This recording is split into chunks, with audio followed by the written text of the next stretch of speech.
Olá pessoal, tudo bem com vocês? Esse é um vídeo específico sobre classe gramatical para dislexos, tá? Você que tem dificuldade de aprendizado, você que está aí um pouquinho mais supostamente atrasado para a escola, porque nunca ninguém está atrasado para a escola, porque na vida a gente está sempre aprendendo.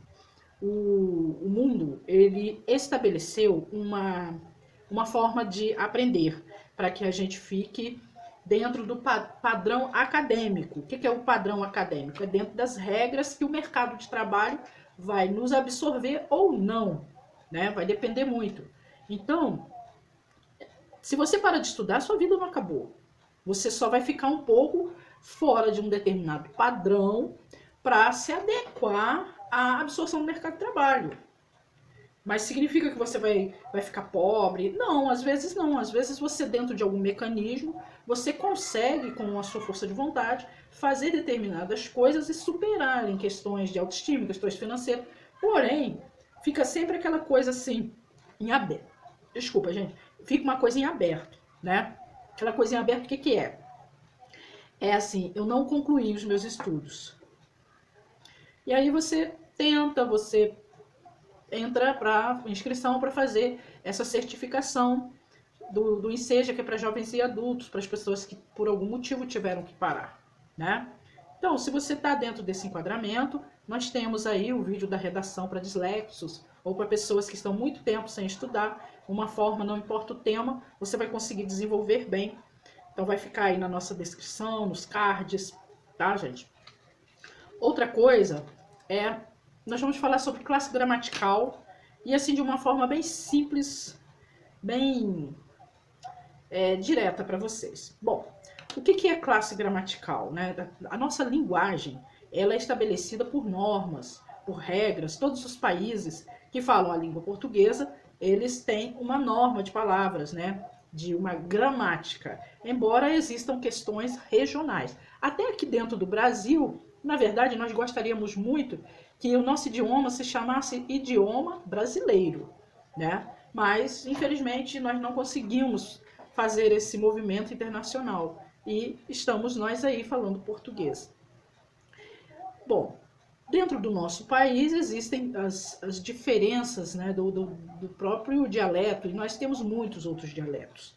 Porém, com muitas influências de colonizações, influências indígenas e tantas outras mais. Até mesmo influências de dificuldade de audição, que numa tribo ou num povoado, alguém tinha uma dificuldade de audição, passou para aquela matriarca ou para aquele patriarca e ele passou a falar aquela palavra de forma diferenciada. Gente, o certo e o errado não existe. Quando você vem para a vida acadêmica, existem regras. Aí sim, nessas regras, cumprindo essas regras, você precisa saber o que estabeleceu-se, o que está estabelecido, para você não cometer erros. Por quê? Porque qualquer pessoa que vier a ler aquilo ali vai ter um entendimento do que é ou do que se trata, certo? Então vamos lá, gente.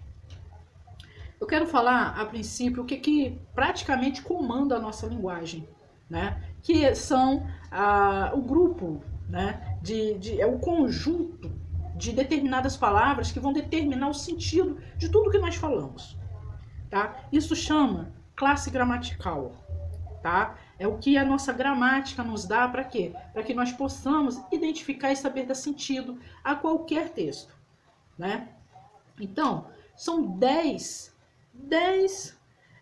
grupinhos aqui, né, que são determinados dentro dessa legislação gramatical da língua portuguesa. E eu vou falar de cada um e depois nós vamos desenvolver sobre cada pontinho desse. Então, vamos lá. Substantivo. Vocês já ouviram falar de substantivo? Então, gente, que legal, né? Verbo, adjetivo, pronome, artigo, numeral, preposição, conjunção, interjeição e advérbio. Eu tenho certeza que vocês já ouviram falar desses nomezinhos aqui. Bom, o substantivo, ele dá nome a coisas, certo? Ele vai dar nome às coisas. Existem os substantivos comuns e os substantivos próprios. Depois, no substantivo, existem outras determinantes dentro desse substantivo que a gente pode aprofundar. Mas eu vou falar só do substantivo próprio e do substantivo comum de uma forma muito simples, tá? O comum é como se fosse assim, caneta. É uma palavra comum, de um objeto comum. Uma pulseira. O que vem a diferenciar o que é comum e o que não é comum? O que é comum, nós vamos escrever com letra minúscula, com a primeira letra minúscula. O que não é comum, que é o próprio, nós iniciamos no meio da frase, seja em qualquer lugar, ele vai ter uma letra maiúscula, tá? Então, serve para quê? Para nome de cidade, nome de país, nome de pessoas, nome de empresas, certo? Nomes que são próprios a algo que está ali registrado, fundamentado. Apelidos também você coloca, porque ele é um substantivo próprio, né? Próprio daquela pessoa, o apelido, o pseudônimo, né? Nickname. Então, o substantivo, ele é aquilo que dá nome às coisas, como carro, casa, Nova York, João, Maria, certo? Então, coloca isso assim, de forma tranquila na sua mente, certo? Agora, o nome da empresa que construiu aquele carro é escrito com letra maiúscula, certo? Casa, escreve-se com letra minúscula. A rua onde está localizada aquela casa, nós escrevemos com letra maiúscula, certo? Rua João Azevedo Silva, certo? Número 40, entendeu? Então, isso você precisa ter em mente que nomes próprios são escritos com a primeira letra maiúscula. Aí tem gente que vai dizer assim, mas isso todo mundo sabe. Nem todo mundo sabe. Tem gente que ficou tanto tempo sem estudar que isso apagou. Apagou, tá? Então, essa é uma forma bem simples de passar a matéria para vocês, sem estresse, sem tortura, sem ficar rindo, né? Por conta assim, é tão complicado quando você está buscando aprender, buscando se posicionar na vida, e você está ali estudando e alguém até te ajudando na hora de passar a matéria para você, te explica e fica te zoando, fica rindo. Isso é tão traumático, às vezes a pessoa até silencia ou acha graça, mas é desrespeitoso. Entende? Então, quando a gente vai passar o conhecimento para outra pessoa, a gente deve ter o maior respeito. Porque aquilo ali é um conhecimento que a gente está passando para aquela pessoa para ela se fundamentar melhor, para ela se sentir mais forte. Às vezes ela até não tem muita fé no que você está passando, mas quando ela chega na hora da prova e a prova fala, dentro do texto, identifique o substantivo próprio, pam. Aí ela tá ali no meio do texto, ela vê uma palavra com letra maiúscula e não sei o que, ela vai dizer, caraca, meu, isso aqui é um substantivo. Isso aqui é um substantivo próprio. É uma coisa com nome, é um ser humano com nome. É um carro que tem o nome de uma marca. É o nome de uma empresa. Entende, gente? Olha só que interessante. É muito importante que vocês tenham essa visão específica sobre a classe gramatical. Para quê? Para que você tenha esse momento feliz. Eu vou agora passar para o adjetivo. Por quê? Porque nós vamos, eu vou seguir um critério mais para quem está muito tempo sem estudar e para quem tem o próprio processo da dislexia, tá? Se fosse dentro de um padrão normal acadêmico, eu iria falar do verbo, mas eu vou falar do adjetivo, tá? O adjetivo, ele vai qualificar aquele objeto, aquela pessoa, aquela situação, tá? Então, João é muito bonito. O adjetivo disso, né? Esse adjetivo é que vai dar qualidade. Ah, comprei um carro velho estragado. Comprei uma maçã podre. Entende? Então, é a qualidade ali que eu tô dando para a maçã. Então, é o adjetivo, certo, gente? Então, isso é importante que a gente tenha esse sentido. Eu ainda vou voltar e falar depois do adjetivo novamente, tá? Do adjetivo, eu vou pular para o pronome, tá? No pronome, nós temos os pronomes pessoais. Olha só que interessante. Vocês Vocês conhecem os pronomes pessoais? Eu, tu, ele, nós, vós, eles. Olha que interessante. Isso são pronomes pessoais. Eu, né? Eu. Tu, ele, você, eu, tu, você. Ele é a terceira pessoa, certo? Primeira pessoa, eu. Segunda pessoa, tu. Terceira pessoa, ele. Depois, isso é o singular. Depois nós vamos para o plural, né? Então, o pronome, existem pronomes pessoais, pronomes demonstrativos, pronomes de tratamento. Eu vou falar desses três, nós depois vamos esmiuçar tudo sobre o pronome, tá? O pronome pessoal, ele está qualificando quem é naquela frase, né? Eu sou feliz. Então, estou falando da primeira pessoa, do singular. Eu. Quem é que está definindo isso? O pronome. Se eu não quero escrever o meu nome, se eu não quero colocar o substantivo próprio, eu posso usar o pronome, tá? No pronome, nós temos os demonstrativos. Nós usamos muito aquilo, aquele. Olha que interessante. Esse, essa, isso. Depois nós vamos estudar como é que você coloca todo esse contexto do pronome nas frases. Para quê? Para que esse composto comece a dar sentido à mensagem que você vai passar, né? Então, nós temos o outro pronome, que depois nós vamos dar uma lista bem legal para vocês tenham um entendimento. E muita gente comete um delito gramatical, assim, ó, sem grandes interferências, tá, gente? Porque é um delito gramatical, não é nenhum erro, é um delito. Então, vamos lá. O pronome de tratamento, né? Vou falar assim, sem ficar escrevendo, sem... O pronome de tratamento, nós temos esse que é totalmente sem formalidade, o informal, né? Você. Você, e aí a gente corta pro você, né? Você vai. Então, são formas de falar formal e informal.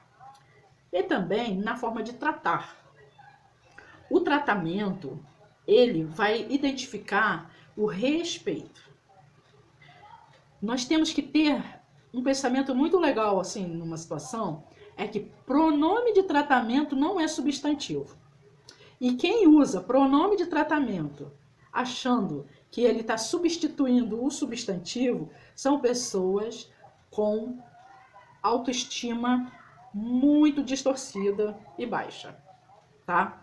Então, se você está dentro desse contexto, você com certeza é uma pessoa extremamente insegura e deve focar numa mudança verbal. Para quê? Para que a vida acadêmica te acolha, tá? Então, vou falar uma coisinha muito legal para vocês. Por exemplo, nós temos os tratamentos como ilustríssimo senhor, senhor, senhora, senhorita, né? Isso tudo, gente, é tratamento, pronome de tratamento, tá? Senhor, senhora, né? São pronomes de tratamento. Excelentíssimo, né? Senhor, doutor, delegado, excelentíssimo senhor, doutor, promotor, excelentíssima senhora, doutora, juíza, certo? Então, vossa reverendice, magnífico. Depois nós vamos postar aí a listagem desses pronomes de tratamento, tá? Então, nós temos que ter esse entendimento. Então, você não precisa ficar só no pronome de tratamento. Você tem que sempre colocar o pronome de tratamento com a qualificação do tratamento e o nome da pessoa a princípio. É uma regra. Nem sempre nós usamos, tá? Então, esses pronomes, eles são muito mais usados na escrita. Dificilmente a gente faz uso deles na verbalização, embora em audiências a gente faz, quando nós estamos diante de autoridades religiosas também, né? Nas reverendices. nesses termos assim. O pronome de tratamento, ele vai praticamente qualificar a posição daquela pessoa. Se ele é um senhor, uma senhora, senhor, doutor, dentista, senhora Maria, certo? Então, se já é uma coisa mais informal, você vai trazer isso para o informal, né?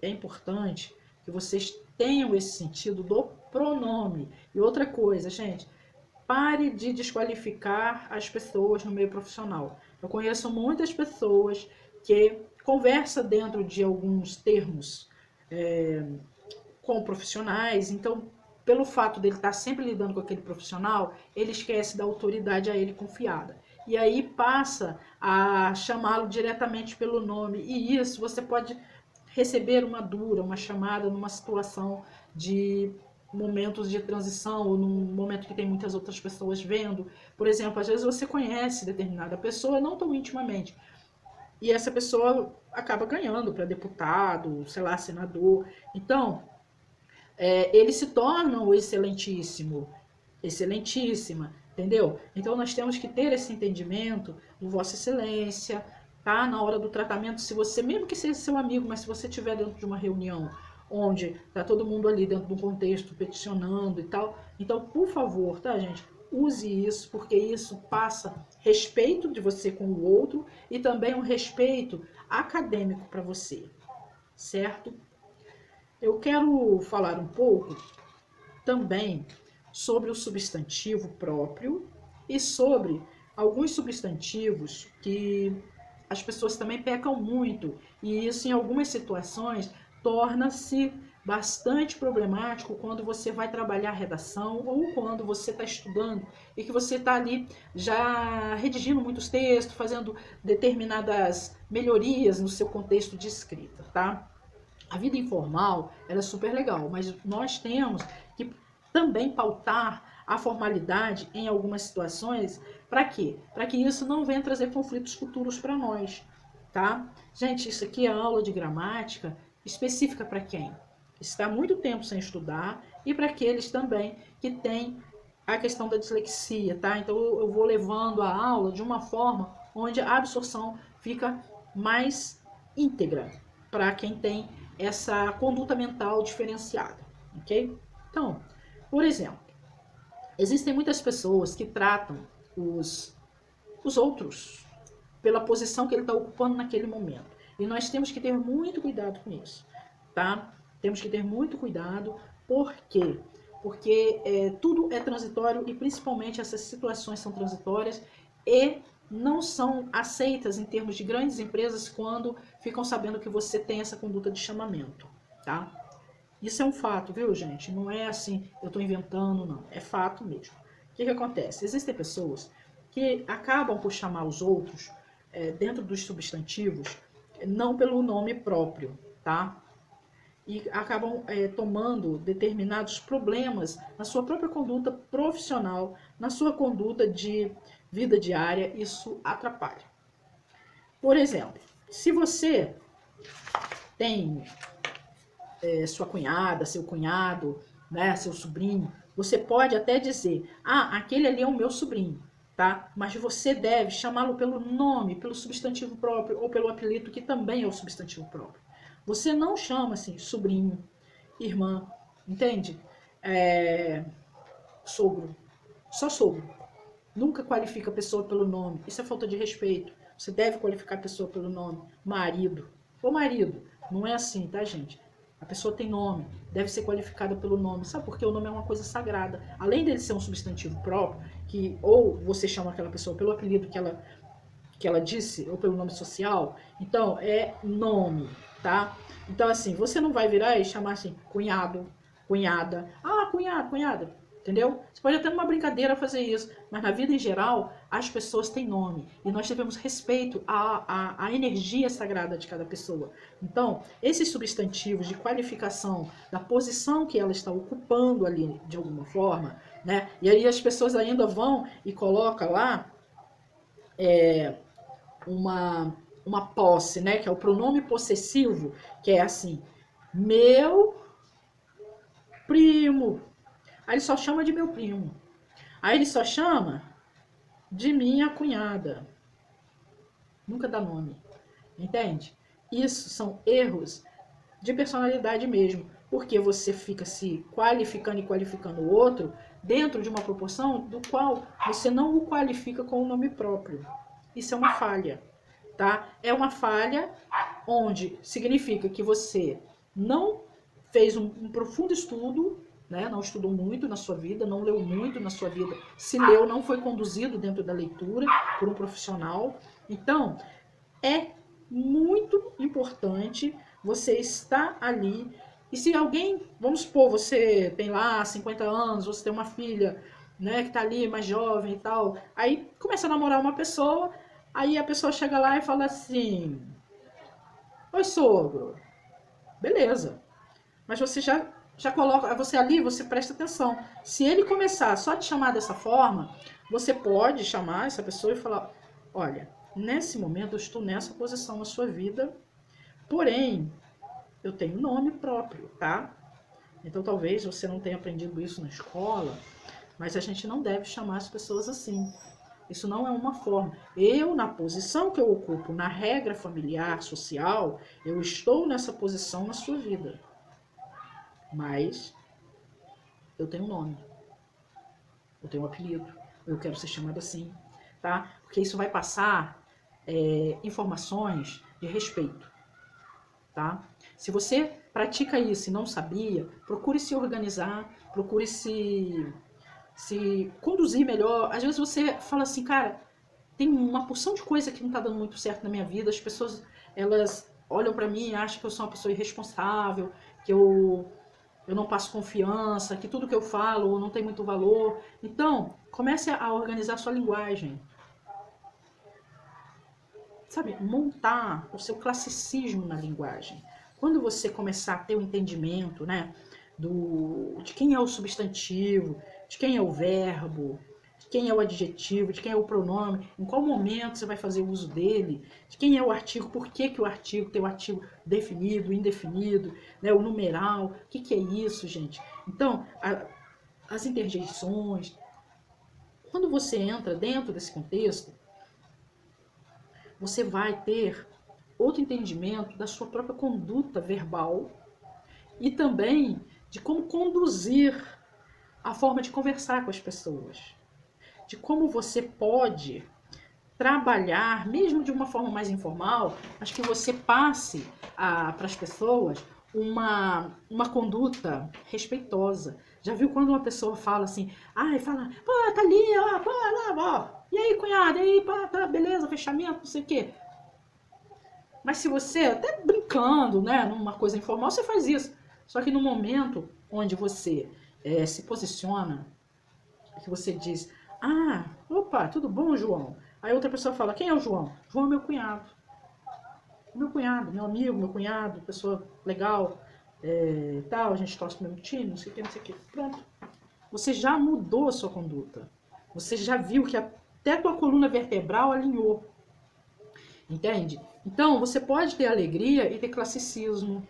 Você pode ser uma pessoa legal e ter o classicismo. Mas aí, a sua conduta verbal, a sua conduta em determinar as palavras e fazer a classificação delas, vai demonstrar que você se respeita e que você aprofunda num conhecimento. Porque a parte acadêmica da vida, ela não foi a nós passada de uma forma assim,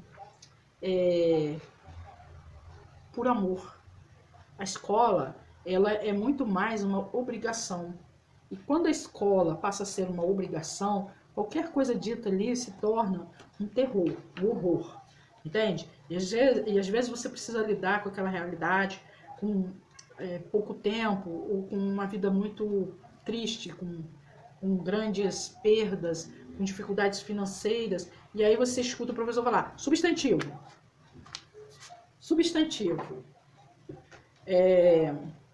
Vamos lá, vamos pessoal, vamos falar, vamos classificar as palavras. Então, gente, nós temos que ter esse entendimento de que nossa linguagem, quando ela é qualificada, o nosso próprio cérebro, ele faz grandes transformações. Ele nos dá, assim, momentos incríveis de perceber o outro, de perceber as nossas próprias fraquezas, de perceber também aquilo que a gente ainda não domina.